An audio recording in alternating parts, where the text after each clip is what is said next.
ready to take a deep dive. We're going to unlock some seriously cool stuff from Brianna Wiest's 101 essays that will change the way you think. It's all about personal growth, emotional intelligence, and how to find true happiness in this crazy modern world. This book really digs into the why behind our emotions. It pushes us beyond those surface level self-help tips. Totally. Like hmm right from the start, Weist throws out this idea that grab me to change your life. You got to change your mind. Yeah. She says it's something you see a lot in folks who are successful and happy. And she connects this back to like our ancestors and how they innovated. Agriculture, forming societies, even medicine. This wasn't random, was it? Oh, absolutely not. Imagine our ancestors inventing agriculture just for kicks. It was survival, pure and simple. Discomfort. It pushes us to think differently. It opens up new possibilities. Instead of chasing goals blindly, it's more about looking inward at our beliefs, those patterns in our thinking, being willing to shift them when they don't serve us anymore. Exactly. But here's where it gets interesting. The book kind of throws a wrench in the idea that we can just decide what we want and go get it. Weiss says we're not psychologically capable of predicting what'll make us happy. Whoa, hold up. You're telling me my whole 5-year plan is a bust. Not quite. But think about how our brains are wired to recreate the past. When we imagine happiness in the future, we're just projecting old patterns onto the unknown. True happiness. It's often found in the stuff we haven't even thought of yet. Okay, so if we can't predict it, how do we find this elusive happiness? Well, the book emphasizes that happiness is a process, not a destination. Here's the thing. We can only truly grasp what's happening right here, right now, this very second. Getting caught up in illusions of the past, of the future, it pulls you away from genuine happiness. It's not just a feel-good philosophy. It's literally how our brains function best. So living in the moment is more than just some catchy phrase, huh? hmm It's actually the key to a more authentic life.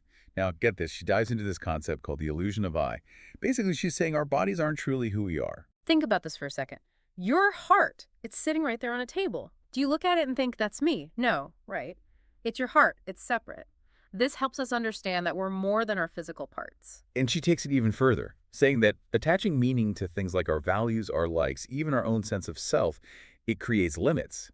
These attachments actually hold us back from being truly free. So this begs the question, if we're not just our bodies or even our thoughts and preferences, then what are we? What's this something more that exists beyond the physical? That's the big mystery, isn't it? Why suggest exploring this unknown, this space beyond what we think we know? It could lead to greater freedom, detaching from the limits we create for ourselves. Now let's tackle this whole upper limit on happiness thing. Wiest argues many of us resist happiness deep down because we're afraid of becoming complacent.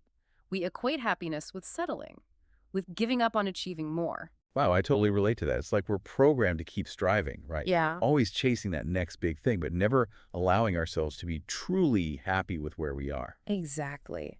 It comes from a place of not trusting ourselves, not trusting the universe. We think, if I'm happy now, I'll lose my motivation, my sense of purpose. So how do we break free from that fear and actually embrace happiness? Wiest outlines 3 distinct types of happiness: pleasure, grace, and excellence. Think about biting into a delicious slice of chocolate cake. Pure pleasure, right? Now imagine looking up at the stars, feeling awestruck by the universe, and recognizing your place in it. That's grace. Okay, got those two. But excellence, where does that fit in with happiness? Excellence is about the deep satisfaction we derive from engaging in meaningful work, from pushing our boundaries, pursuing something bigger than ourselves. Think of being in the flow state. You're so absorbed in a challenging task, you lose track of time. That's the joy of excellence. It's not about reaching the peak of the mountain, but about loving the climb. This is making me reconsider how I approach work and goals. Speaking of navigating the complexities of life, what about social intelligence? Wyeth gives some insightful perspectives on that. Instead of shutting down conversations with definitive statements like, this is wrong, someone with social intelligence fosters open dialogue, acknowledging different viewpoints. They might say, I don't fully understand or agree with your perspective, but I'm open to learning more, creating a space for conversation instead of imposing their beliefs. So it's about being less rigid, more open to other viewpoints, even if we don't agree. What else does she highlight? Well, another key aspect is being able to take criticism without getting defensive, really listening to feedback, even when it's tough, and considering it before reacting emotionally. This ties into separating opinions from facts. Instead of labeling someone a jerk, a socially intelligent person might say, my interaction with him made me uncomfortable. Owning your experience without projecting it onto others as fact. I can see how that would lead to better communication. And lastly, she cautions against overgeneralizations like you always or you never. Social intelligence involves using language that feels safe, creating a space for open dialogue and understanding to flourish. This reminds me of so many conversations where I could have been more socially intelligent. Okay. Let's shift gears to those pesky limiting beliefs that hold us back. Wayest addresses some common expectations that folks carry, especially in their 20s, that can hinder growth. One big one is this pressure to be extraordinary to achieve some grand level of success, often defined by external factors. But think about this: true fulfillment often comes from finding meaning in the ordinary, in those everyday experiences. That's a great perspective. It takes the pressure off striving for this unattainable standard of being special. It allows us to appreciate the beauty in the seemingly mundane. What other limiting beliefs does she address? Well, there's this common belief that we can outsmart or avoid pain. We try to think our way out of it, predict it, avoid it at all costs. Ouch, I'm definitely guilty of that. But she's saying that's actually holding us back. Pretending pain doesn't exist. It only diminishes our capacity for growth. We can't control life's challenges, but we can choose how we respond. Embracing pain instead of resisting it is key to real growth and resilience. It's not about becoming immune to pain, but about having the strength to move through it when it arises.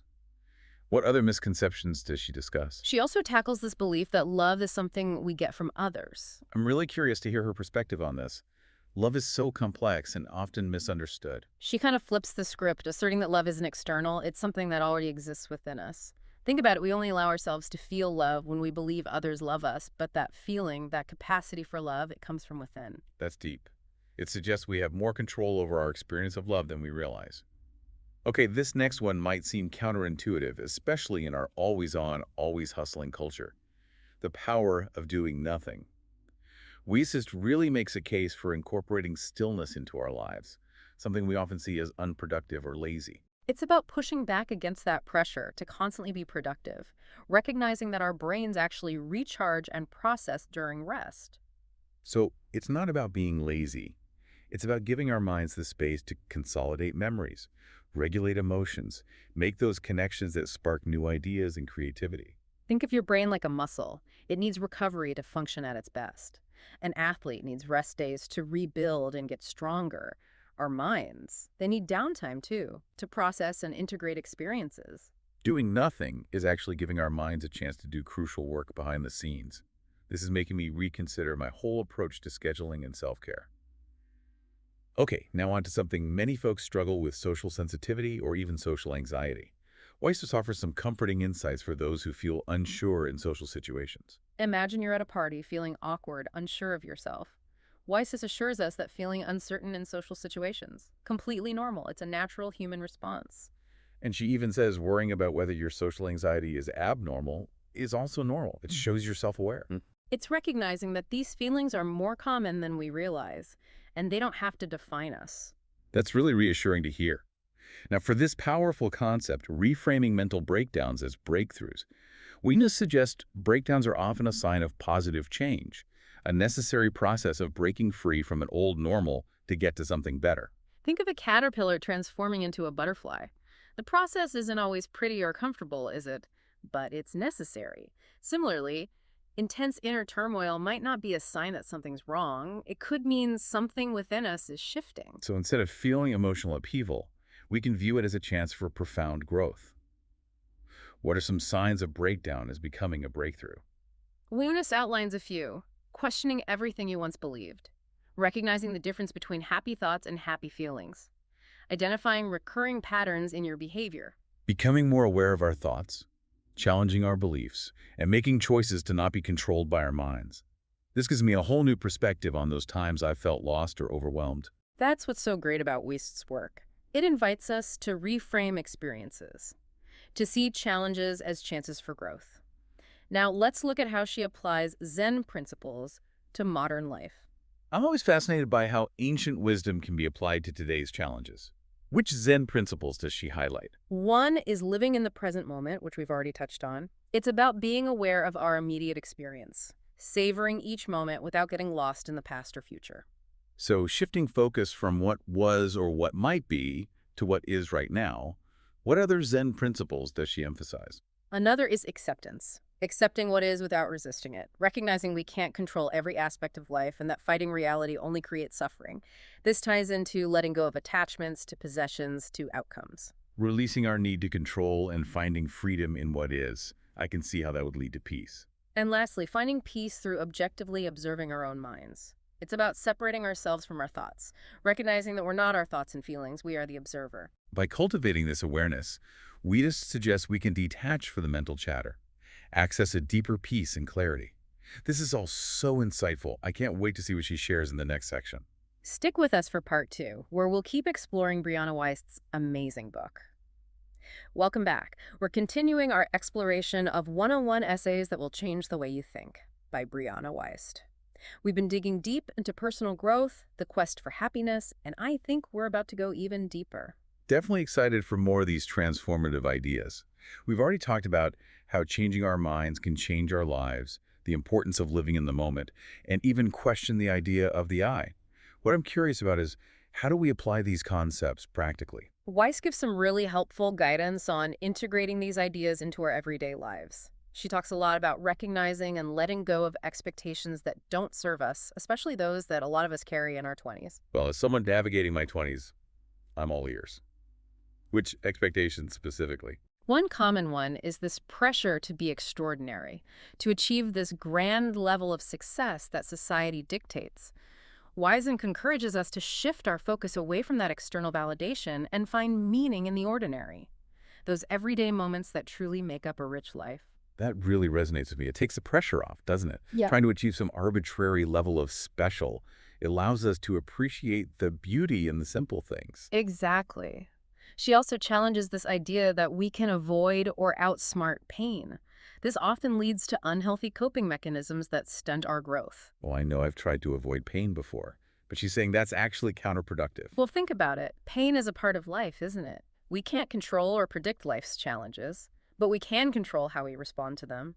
Embracing pain, rather than resisting it, is essential for resilience, for learning from those difficult experiences. So it's not about trying to eliminate pain completely, but about developing the strengths to navigate it. For those who struggle with body image, Weiss proposes a fascinating shift. She says to move our attention from how our bodies look to what they enable us to do. Oh, that's interesting. So instead of fixating on flaws, we should appreciate our bodies for what they allow us to experience. And she encourages creating our own holiday traditions. Rituals that reflect our values, not just adhering to societal expectations. It's about giving those special occasions meaning that truly resonates with us. I love that. A way to break free from the pressure to conform and create celebrations that bring genuine joy. Now, let's go back to this idea of doing nothing that Wyeth advocates for. It can seem strange in our go-go-go society. It's essential to understand that our brains need downtime to consolidate memories, regulate emotions, to make those connections that lead to new insights. Think of it as letting your mind breathe, integrate experiences, generate new ideas. Doing nothing is a way to care for our minds then. She also encourages us to develop a healthy relationship with discomfort, to lean into those challenging experiences that push us out of our comfort zones rather than trying to constantly avoid them. So it's about recognizing that growth happens when we're willing to stretch ourselves, to step outside of what feels familiar. Now, for those who overthink or get stuck in mental loops, Wiest suggests engaging in activities that involve our hands, cooking, cleaning, spending time in nature. That's a great idea. It's about grounding ourselves, isn't it?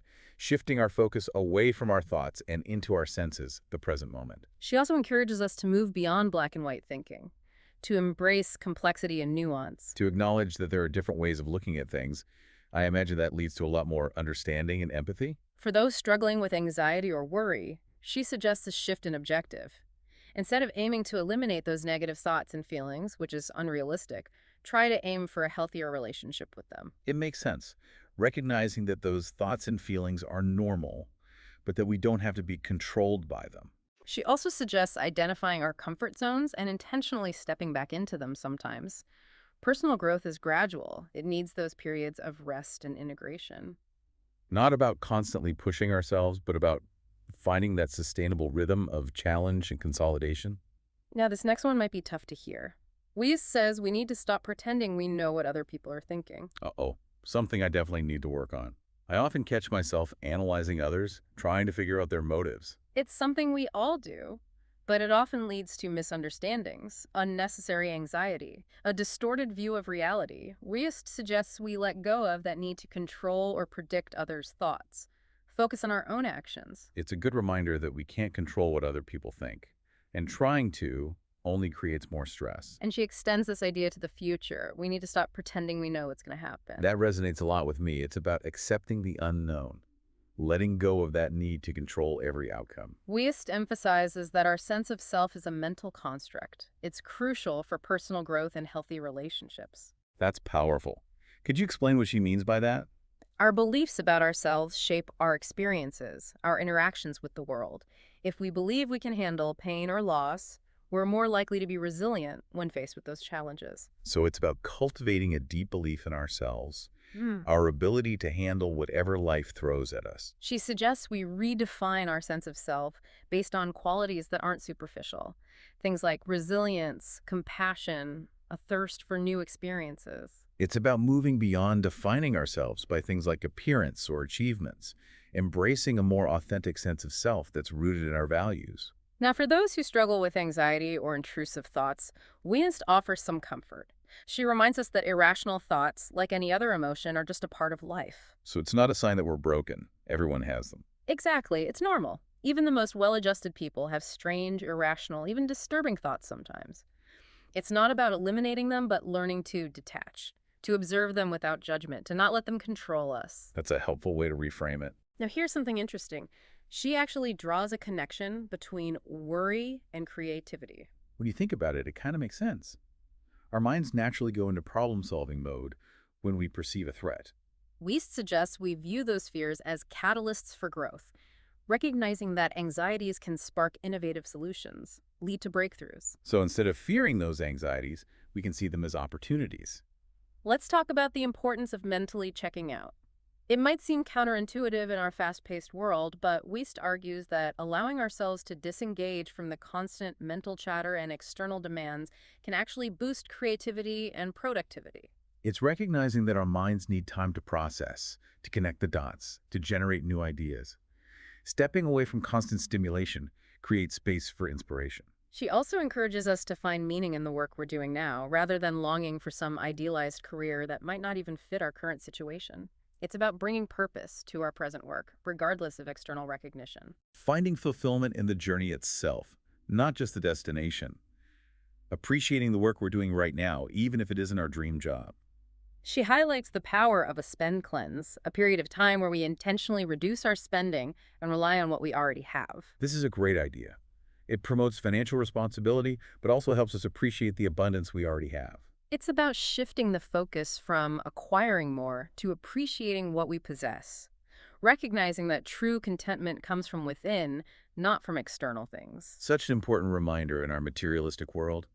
It's so easy to get caught in that cycle of wanting more. But true fulfillment comes from gratitude. Wiest also challenges this belief that we can achieve lasting happiness by constantly working on ourselves, striving for some perfect version of ourselves. I've definitely fallen into that trap. Thinking happiness is something I have to constantly work towards. While personal growth is valuable, she suggests that the goal isn't to eliminate all our struggles. It's about understanding the purpose and meaning behind those struggles. It's about accepting the messiness of being human, recognizing that growth and transformation are ongoing. So life is a journey, not a destination. Growth and transformation happen throughout our lives. She reminds us that we can't control what others think of us, no matter how hard we try, no matter how perfect we try to be. Oh, it's so easy to get caught up in that, isn't it? Seeking external validation and worrying about what others think. It's important to remember that we can't control their perceptions. Their judgments say more about them than they do about us. Finally, she encourages us to step outside, gaze at the stars, connect with something bigger than ourselves, gain some perspective. I love that image. It reminds us that our problems, while valid, are often small in the grand scheme of things. Connecting with the vastness of the universe helps us find peace. Welcome back to our final exploration of Brianna Wiest's 101 essays that will change the way you think. We've uncovered some really profound ideas about personal growth, happiness, what it means to be human, and this last section. Oh, it's packed with even more transformative concepts. Get ready for a perspective shift. Seriously, get ready to have your mind blown. We've already covered so much ground, from changing our minds to embracing discomfort to the power of just being still. But there are still more gems to unearth in Weist's work. Let's get to it then. I'm so intrigued to hear what else she has to share. All right, well, we're going to start with something that might seem kind of paradoxical. Weiss proposes that a lot of people, they don't actually want to be happy. Whoa, hold on. Isn't happiness like something we're all hardwired to seek? What makes her say that? It's like this. We might consciously think we want happiness, but deep down, many of us sabotage our own joy because we're afraid of becoming complacent. They think happiness equals giving up on ambition, settling for less than they're capable of. It's almost like we're programmed to always be striving for the next thing, right? And in that constant chase, we miss out on the simple joys right in front of us. This fear of happiness often comes from a lack of trust, Yeah. not trusting ourselves, not trusting the universe. We think, if I'm truly happy now, I'll lose my motivation, my drive. So it's not that we don't want to be happy, but we're scared of what happiness might mean for us, for our identity. That's pretty insightful. She digs even deeper into this with the concept of the upper limit on happiness. Basically, many of us subconsciously set a ceiling on how much joy and fulfillment we're allowed to experience. It's like we believe we're only entitled to a certain amount of happiness, and anything more than that just feels wrong somehow. Waitis challenges us to break free from those self-imposed limitations, to embrace the possibility of experiencing limitless joy. This is really making me reevaluate my whole relationship with happiness. It's incredibly freeing to realize that we can choose to expand our capacity for joy. Absolutely. Okay, now get ready for this next idea. This one really resonated with me. Prioritizing how our lives feel over how they look. It's so important. In our image-obsessed world, it's easy to get caught up in appearances, trying to project a certain persona, meet these external standards. It's about shifting our attention inward, tuning into our own internal compass, making choices that resonate with our true selves, even if they don't necessarily align with what society expects of us. It's a reminder that genuine fulfillment comes from living a life that feels right for us, not from trying to impress others. Now, she also examines the psychology of becoming unstuck, especially when we're trying to form new habits, break free from old patterns. She breaks down habit formation into 3 stages: cognitive, associative, and autonomous. Okay, let's break that down a bit. The cognitive stage is when we're first learning a new skill, a new behavior. It requires conscious effort. Right. Then there's the associative stage. Things start to feel a bit more effortless. We don't have to think as much about what we're doing. And then the autonomous stage. This is where the behavior becomes automatic, almost like second nature. We're basically on autopilot. This is where those new habits really stick, become integrated into our lives. We don't need to rely on willpower anymore. So what happens between those stages? Well, Weist says that it's often somewhere between the associative and autonomous stages where people hit a plateau or even give up. It's that point where we're putting in the work, but we're not seeing the results we hoped for. That can be so discouraging. She encourages us to push through those challenging phases, to remember that the road to mastery isn't always smooth or easy. It takes persistence and a willingness to embrace those setbacks as opportunities to learn. That's so empowering. It's a reminder to trust the process, to keep going, even when progress seems slow. Believe in our ability to overcome those obstacles. Okay, now brace yourself for this next one. It's pretty powerful. Wise proposes that mental breakdowns can actually be emotional breakthroughs in disguise. That's a really interesting way to reframe a difficult experience. What leads her to that conclusion? It's about understanding that those times of intense inner turmoil, even though they're painful and confusing, can be catalysts for transformation. It's like we're forced to confront our limiting beliefs, those unhealthy patterns. And by tearing down the old, we create space for something new and authentic to emerge. Weiss gives a few signs that a breakdown might be shifting into a breakthrough. Things like questioning your long-held beliefs, recognizing the difference between happy thoughts and genuine happiness, identifying those recurring patterns in your behavior. So it's about becoming more aware of our inner world, right? Challenging our assumptions and choosing to no longer be victims of our own minds. All right, get ready for this next one. It might challenge some conventional thinking about happiness. Wiest argues that people who prioritize logic actually tend to have more fulfilling lives than those who prioritize passion above all else. That's interesting. It seems counterintuitive in a culture that often glorifies passion. Why does she make that distinction? Well, passion can be a powerful driving force, but it can also be fleeting, unpredictable. It's like basing our happiness on something external, something that changes constantly, Yeah. not a very stable foundation. Exactly. Wyeth suggests that logic, on the other hand, provides a more stable groundwork for happiness. It allows us to make thoughtful decisions that align with our long-term goals and well-being. We're not just getting swept away by our emotions. So it's about finding that balance, right, Mm. between passion and practicality. Recognizing that true fulfillment often comes from pursuing our passions while also making wise choices that support our overall happiness. That really resonates with me. Weiss asks us to ponder this question. Why would a soul choose to inhabit a physical body? She suggests it's through these human experiences, the joys and the sorrows, that we gain a deeper understanding of ourselves, of the universe. That's such a profound thought. It elevates our existence beyond the everyday, Mhm. makes us think about the deeper meaning and purpose of being alive. It's through our senses, our emotions, our interactions that we really come alive.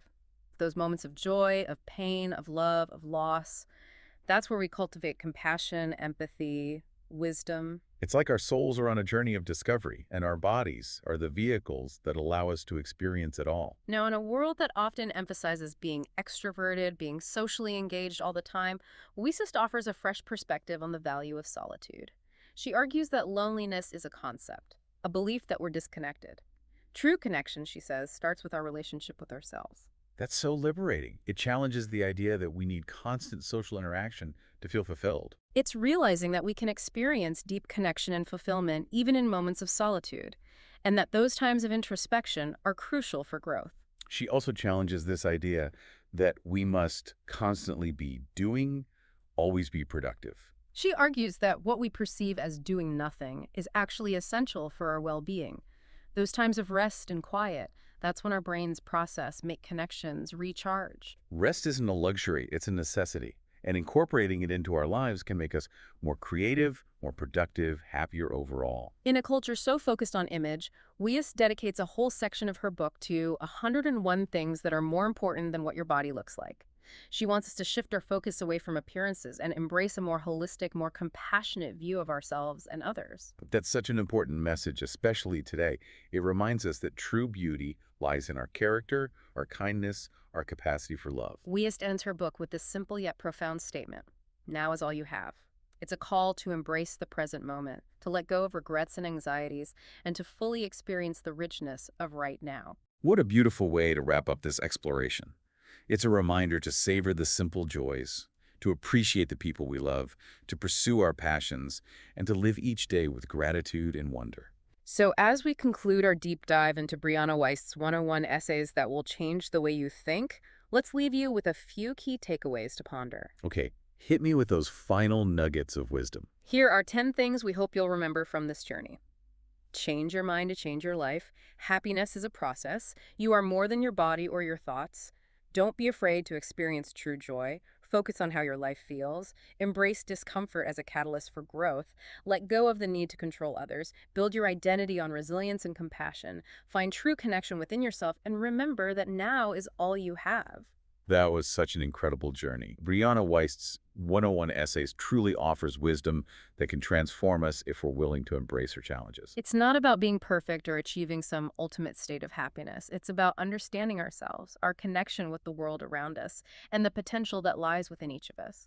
If you enjoyed this deep dive as much as we did, we highly recommend checking out the full book. Keep questioning, keep learning, and keep exploring the beauty of being human. Thanks for joining us, and until next time.